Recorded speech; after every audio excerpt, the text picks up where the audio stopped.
આનાથી એક કડીવાળું પટિયાલા સીવું હોય તો કઈ રીતે સીવું? હા જો આપણે છે ને પેલા આખું કાપડ પાથરી દેવાનું અને આ જે પટ્ટો આપણે બનાવ્યો ને આ પટ્ટો એટલે આટલું 7નો પટ્ટો કરી દેવાનો. એના ડબલ આને ખાલી 4 ભાગ કરવાના, એક 2 અને બીજા 2 એટલે 4 ભાગ થઈ ગયા ને આપણે. એટલે 4 ભાગમાંથી આપણે લંબાઈ લેવાની 35ની. તમારી 35ની લંબાઈ આપણે લઈ લીધી બરાબર.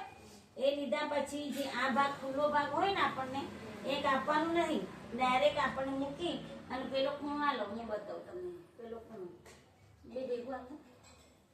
જો આ ખૂણો છે ને આપણે કાપડ આમ મૂકી દેવાનું. જો આમ આ એક કડીવાળો પ્લાઝ આ પટિયાલા.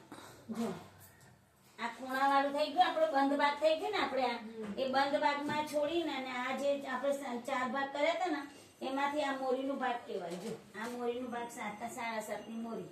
પછી આ લંબાઈ લઈ લીધી. પછી ત્યાંથી આપણને અહીંયાથી જે ખૂણો કર્યો ને ત્યાંથી આપણે સીટ ભાગ 9 લઈ લેવાના. આ સીટ ભાગ 9 લઈ લીધા બરાબર.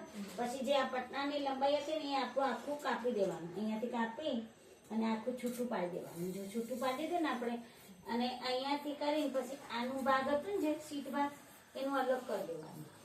અલગ કરી દીધું. હવે એ કાપડ થોડામાં આ બાજુ કેમ કે આ બધું એ આપણને નેફામાં કામ આવી જશે બરાબર. પછી આમ કરી અને આમ ઉલટાઈ દેવાનું આ બાજુ. પછી આ જે ખૂણો હતો ને એ કાપી નાખવાનું, 4 ભાગ કરી દેવાનું એને પણ. જો આમ શાંતિથી કરવાના જેથી ખસી ના જાય. પટિયાલામાં 4 કડીવાળો થાય અને આ 2 કડીવાળો પટિયાલા કહેવાય. જો આ 2 કડીઓ અલગ થઈ ગઈ ને. હવે એ કડીઓ આ 2 અહીંથી લઈ લેવાની. આ સીધ ભાગ છે. પછી આ બાજુ આમ કરી અને જે પટ્ટો આપણે વાળ્યો હતો ને 4નો એ પટ્ટો આમ ખોલી નાખવાનો. પછી આ 2 આમાં જોઈન્ટ કરી દેવાના, ખૂણો ખૂણો મિલાઈને. જો એટલે પેલું મોરી થઈ ગઈ અને આ આખો આપણો ઘેરો થઈ ગયો. જો અને અહીંયા બધી આ સીટ ભાગ આવી ગયો. બસ અહીંયાથી બધી ચપટીઓ આવી જશે. જો આ ચપટીઓ આ ચપટીઓ આવી જશે. આ બધું અંદર આવી જશે. આ ચપટી આ એક કડીવાળું કહેવાય.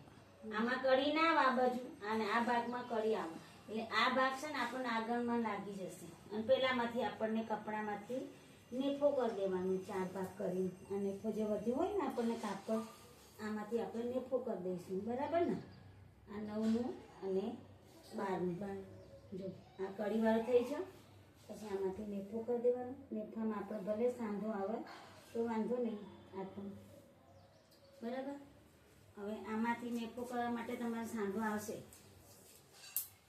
કેમ કે કાપડ 2.5 મીટર હતું. 2.5 મીટરમાં આપણે બધું કાઢવાનું ને એટલે જો 12નું તમારે નેફો આવે બરાબર. નેફો આવી ગયો. પછી અહીંયા તમારે 8 લેવાના. 8 થઈ ગયા. પછી એક આપી દેવાનું. જો આ નેફાનું નીકળી ગયું. પછી આ ભાગ હોય ને જે એ ભાગ બી અલગ કરી દેવાના. જો કાપડ થોડું પછી આ ભાગ આ બી 2 ભાગ અલગ કરી દેવાના એટલે 4 ભાગ થઈ જાય આપણને. એટલે એક સાંધો વચ્ચે આવે ને તો તમને ખબર પડે કડીઓ કેટલી લેવાની. એમાં તમારા સાંધામાં સરસ થઈ જાય. જો આ 2 ભાગ થઈ ગયા ને આમ જોઈન્ટ થઈ જશે.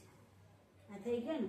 હવે જો આપણે આ ચપટીઓ બનાવી જેવી રીતે આ ચપટીઓ તો એક ભાગ આખું આમાં આવું જોઈએ આખું બરાબર ને. આ કડીવાળો એક કડીવાળો પટિયાલા. જો વિડીયો સારો લાગ્યો હોય તો લાઈક કરજો, સબસ્ક્રાઈબ કરજો અને શેર કરજો. પ્રાર્થના બેન સીવણ ક્લાસ.